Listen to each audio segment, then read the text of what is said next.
Bismillahirrahmanirrahim.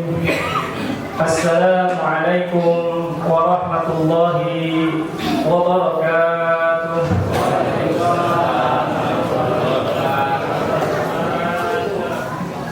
Makin sedih, semakin lama. Kita ulang sekali lagi beberapa. Assalamualaikum warahmatullahi wabarakatuh.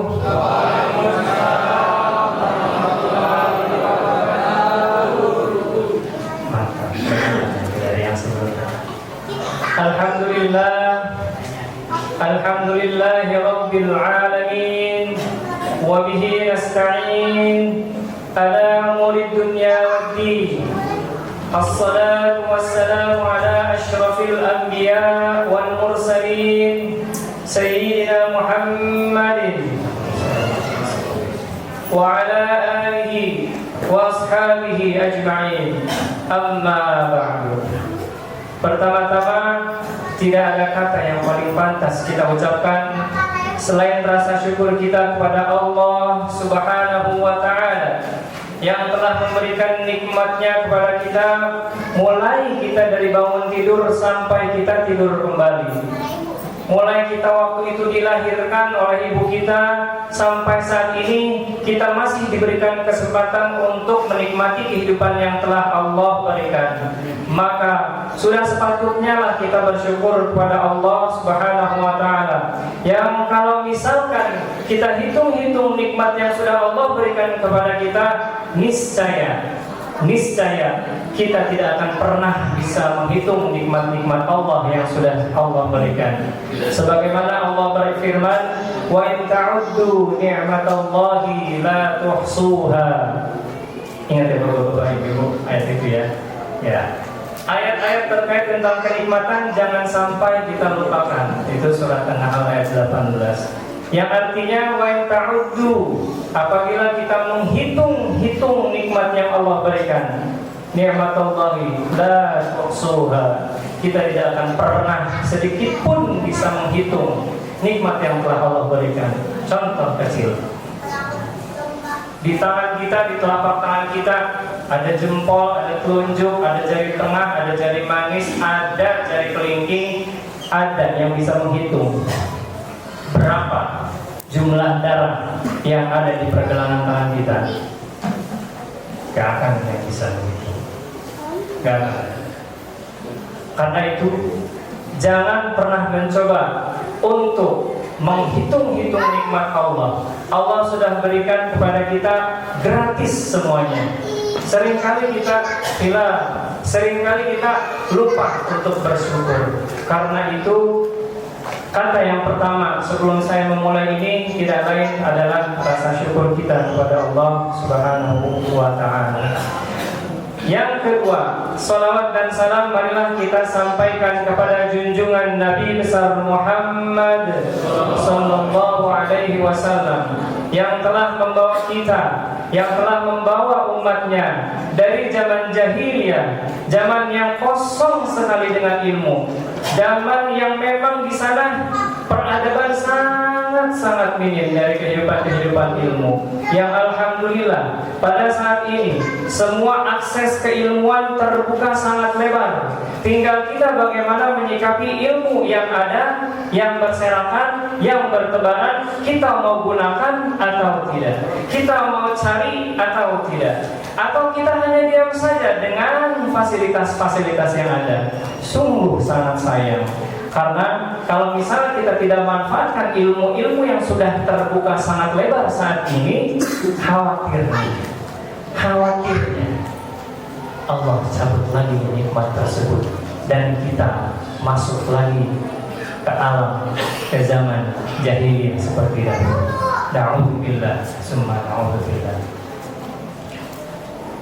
Bapak-bapak, ibu-ibu jamaah salat tarawih rahimakumullah. Pada kesempatan malam hari ini saya akan membawakan sebuah kultum ya, sebutannya ya, yang terkait dengan kebahagiaan dunia dan akhirat. Ya, kebahagiaan dunia dan akhirat. Mungkin beberapa beberapa dari kita akan berpikir bahwasanya ketika saya akan mendapat jabatan tertentu, insya Allah saya akan bahagia. Ketika saya dapat mobil bermerek tertentu, insya Allah saya akan bahagia. Ketika saya dapat uang dengan nilai jumlah tertentu, insya Allah saya akan bahagia. Akan tetapi bapak-bapak, ibu-ibu, apakah faktanya demikian? Belum tentu. Belum tentu. Terkadang kita bisa membeli mobil tersebut, akan tetapi ternyata setelah kita beli mobil, kesengsaraan satu persatu menimpa kita. Ketika kita dapat jabatan yang sudah kita incar dari dulu, selama setahun, selama 2 tahun, selama 3 tahun, lama sekali kita mencari jabatan tersebut, ternyata setelah kita dapatkan jabatan tersebut membawakan azab untuk kita. Setelah kita mengumpulkan uang setahun, 2 tahun, 3 tahun dengan jumlah yang mungkin tak ternilai, ternyata uang tersebut diperbutkan oleh ahli waris kita yang akhirnya main bunuh-bunuhan, akhirnya bermusuhan satu sama lain karena uang. Nyatanya bapak-bapak, ibu-ibu, di sekitar kita, di sekitar apa yang tadi sudah disebutkan, 3 itu minimal tidak selamanya membuat kita bahagia. Pertanyaannya, lalu apa kira-kira yang membuat kita bahagia? Apakah? Bu, ada yang tahu, Bu? Pak? Ya, syukur. Ada lagi? Pak, Bu, selain syukur ada lagi? Nggak ada? Bapak-bapak, ibu-ibu yang dirahmati Allah, Al-Imam Ibnu Qayyim Al-Jauziyah menulis di dalam sebuah kitab Al-Wabilus Sayyib kriteria atau 3 perkara yang mengantarkan manusia kepada kebahagiaan dunia dan akhirat. Bukan sekedar dunia, tapi juga ada akhiratnya. Salah satunya tadi sudah disebutkan oleh salah satu jamaah, yaitu yang pertama, ingat-ingat bapak-bapak, ibu-ibu, dikatakan oleh Imam Ibnu Qayyim bahwasanya 3 perkara tersebut. Yang pertama, idza an'ama syakara. Apa tuh? Apabila diberikan nikmat, dia bersyukur. Yang kedua, wa idza betulia sabara. Apabila dia diberikan ujian, dia bersabar. Yang ketiga, wa idza aznaba istaghfar. Apabila dia melakukan dosa, apabila dia melakukan perbuatan nista, dia segera bertobat, beristighfar kepada Allah Subhanahu wa taala. Jadi itu 3 perkara yang mengantarkan kita manusia ke dalam kebahagiaan dunia dan akhirat. Namun bapak-bapak, ibu-ibu yang saya muliakan, dari ketiga tersebut yang akan kita bahas pada malam hari ini mungkin cukup 1, yaitu apa? Syukur, ya, yaitu yang pertama, yaitu idza an'ama syakara. Nah, pertanyaan berikutnya, kira-kira bapak-bapak, ibu-ibu, dari tadi bangun tidur sampai sekarang nih, kita melangkah ke masjid, kemudian kita mengikuti rangkaian sholat tarawih, adakah yang sudah mengucapkan atau berucap syukur kepada Allah Subhanahu wa taala? Ada? Ada. Alhamdulillah. Paling minimal kita ucapkan alhamdulillah kallati bi ni'matihi tatimmus shalihat. Namun bapak-bapak, ibu-ibu, selama ini kita mengucapkan alhamdulillah ya Allah saya mendapatkan A, alhamdulillah ya Allah saya mendapatkan B, alhamdulillah ya Allah saya mendapatkan C. Akan tetapi esensi dari syukur kita tersebut apakah sudah menghujam ke dalam hati kita, yang akhirnya dari rasa syukur tersebut akhirnya kita benar-benar tunduk, al-khudu, al-khusyu' ila Allah. Benar-benarkah kita tunduk kepada Allah? Al-Imam Ibnu Qayyim Al-Jauziyah mengatakan, Syarat syukur itu ada 3. Ingat-ingat ya bapak-bapak, ibu-ibu. Syarat bersyukur itu ada 3. Yang pertama al-i'tirafu biha batilan. Al-i'tirafu biha batilan. Artinya kita mengetahui bahwasannya segala nikmat yang Allah berikan kepada kita, segala nikmat yang kita dapatkan dari Allah, itu semuanya bersumber dari Allah Subhanahu wa taala. Bukan dari kepintaran kita, bukan dari jagonya kita berbicara, bukan dari karena kita kerja siang sampai malam, bukan berarti kita kerja kepala di atas, kaki di bawah. Betul itu ya? Betul nggak bapak-bapak ibu? Betul. Kepala di atas, betul ya? Iya. Yang selama ini kita narasikan bahwasanya itu udah terbalik, kepala di bawah, kaki di atas. Seolah-olah apa yang kita dapati, mobil itu, rumah itu, uang itu, hasil kerja keras kita. Ketika ditanya, Masya Allah ini dapat kayak begitu dari mana? Kalau gua bukan kerja keras, mah gua kagak bakal dapat. Jangan Pak. Itu sama dengan kita menomorduakan Allah pada waktu kita bersyukur. Yang paling utama adalah kita akui bahwasannya apa yang kita dapatkan saat ini semuanya dari Allah, bukan karena kerja keras kita. Ada banyak orang yang kerja keras dari pagi sampai malam, kalah sama orang yang kerjanya cuma duduk aja di rumah. Benar nggak Pak? Benar. Karena itu yang memberikan Allah. Karena itu adalah nikmat Allah. Karena itu adalah karunia Allah. Karena itu adalah kemurahan Allah. Jangan sampai kita salah persepsi menerjemahkan bahwasanya ketika kita bersyukur hanya cukup mengucapkan Alhamdulillah. Kemudian narasi yang dimainkan adalah ini karena saya pintar, ini karena saya jago bicara, ini karena saya kerja siang malam, ini karena saya punya channel yang banyak di mana-mana. Hati-hati bapak-bapak, ibu-ibu.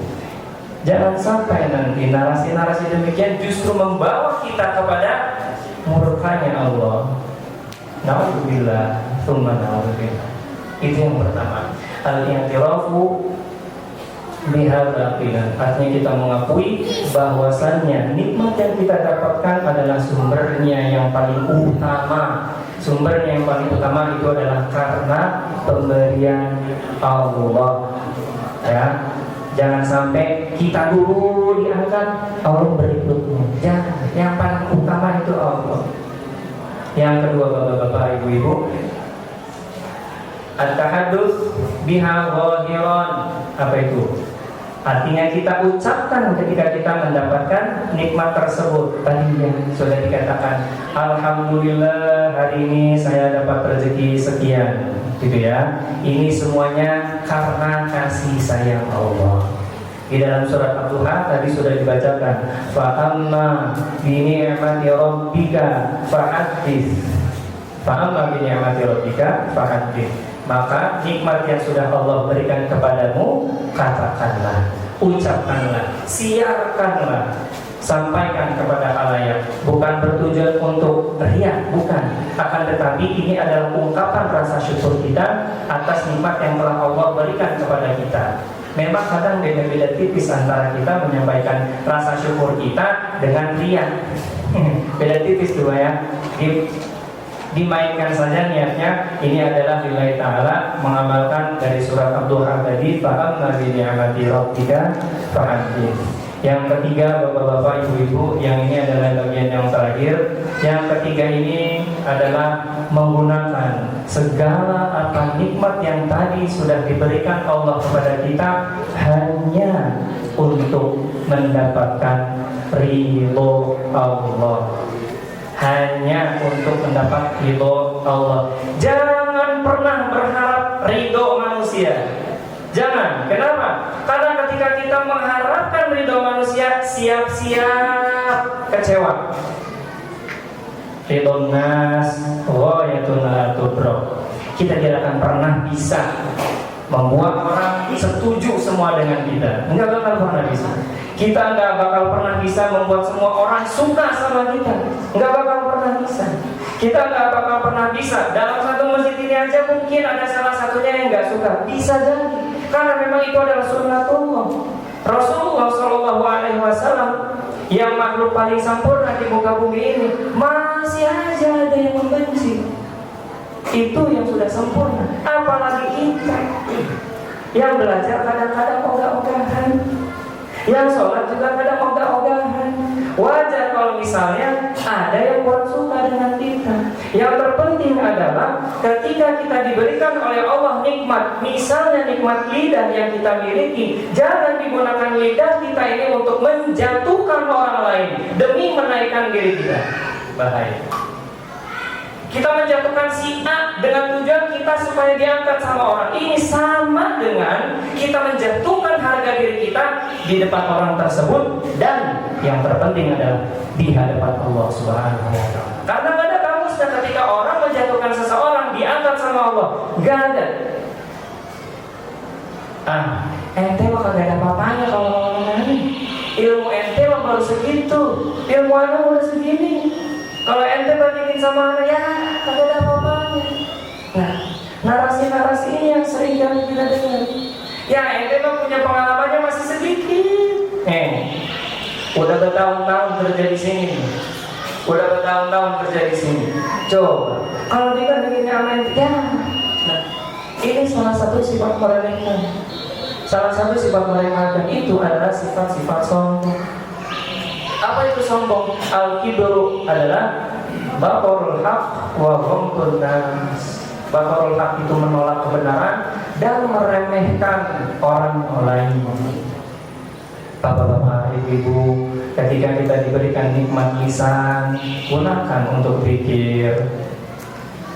Gunakan untuk pikir. Rasulullah mengajarkan, Rasulullah yang sempurna aja satu hari beristighfar itu berapa kali? 100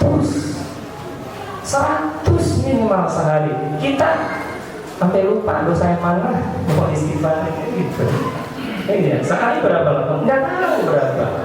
Dulu ulama, orang-orang terdahulu itu ketika dia melakukan dosa langsung istighfar.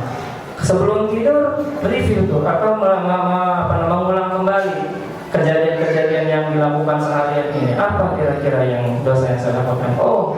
Misalnya langsung istighfar, langsung bertobat. Seringkali nikmat lisan inilah yang seringkali justru membawa kita bukan mensyukuri dari lisan kita yang dapat ini untuk berzikir, untuk membaca Quran. Berapa juz bapak-bapak sampai sekarang? Kan belum tentu. Mungkin sudah ada yang dapat 30, udah ada yang 2 kali. Alhamdulillah. Jangan sampai waktu kita banyak di bulan puasa justru untuk digunakan hal-hal yang tidak bermanfaat, apalagi yang membawa kita kepada dosa. Apalagi yang membawa kita kepada dosa. Jangan sampai bapak-bapak itu. Kemudian bapak-bapak, ibu-ibu, mungkin di sini coba saya mau tanya ibu-ibu semuanya, ada nggak ibu-ibu yang sampai detik ini suaminya bilang, Beb, sayang, terima kasih ya sudah menemani ayah sampai sekarang ini. Kalau bukan karena kamu menemani saya, mungkin saya tidak akan mampu untuk melakukan A, B, C, D. Ada nggak ibu-ibu? Pak, amalin Pak, fa'amma binikmati rabbika fahadith. Puji istri kita. Ini istri dan senang dulu. Nah istri juga, bapak-bapak, pernah nggak nih kira-kira pada waktu bapak-bapak pulang kerja gitu ya, pintu dibukain gitu pelan-pelan, ayah udah pulang, gimana tadi kerjanya? Jangan sampai ditanya, loh kok terlambat dari mana aja? Nah ini yang jadi masalah buat kita ini ya. Nah kan main HP lagi aja, sini HP-nya, coba aku lihat. Nah itu, jangan sampai. Jadi bapak-bapak, kita mulai rasa syukur kita ini dari dalam rumah kita tadinya. Ada tiga. Yang pertama, kalau kita ingin bahagia dunia dan akhirat, yang pertama bersyukur ketika kita mendapatkan nikmat dari Allah Subhanahu wa Ta'ala. Kemudian yang kedua, apabila kita diuji oleh Allah dengan sebuah ujian, maka sabar. Yang sabar ini nanti insya Allah kalau ketemu lagi kita bahas. Yang ketiga, bapak-bapak, ibu-ibu, apabila kita berbuat salah, berbuat dosa, langsung segera bertaubat, beristighfar. Karena fungsi dari istighfar itu bukan hanya memohon ampun, akan tetapi istighfar tersebut bertujuan untuk semoga Allah menutupi aib-aib kita, menutupi dosa-dosa kita, dan juga kita tidak diberikan azab dengan yang pedih di kemudian hari. Itu tujuan dari kita beristighfar. Kemudian bapak-bapak, ibu-ibu, yang tiga kriteria syukur tadi, yang pertama adalah mengakui bahwasannya nikmat yang kita dapat dari Allah Subhanahu wa taala itu murni pemberian Allah. Adapun sebab-sebabnya dengan kita bekerja dan lain-lainnya itu berikutnya. Yang utama adalah akui bahwasannya itu dari Allah. Yang kedua, setelah kita mengakui bahwasannya itu adalah dari Allah, kita ucapkan nikmat tersebut. Kita ucapkan dengan nikmat tersebut dengan bersyukur. Ya. Kemudian yang ketiga, kita gunakan nikmat-nikmat yang Allah sudah berikan kepada kita untuk mendapatkan ridho Allah. Sampai di sini saja apa yang bisa saya sampaikan. Saya mohon maaf jika ada kata-kata yang salah. Kesalahan tersebut datangnya murni dari saya dan setan, dan kebenaran hanyalah milik Allah dan Rasulnya. Astaghfirukum jami'an. Wassalamualaikum warahmatullahi wabarakatuh.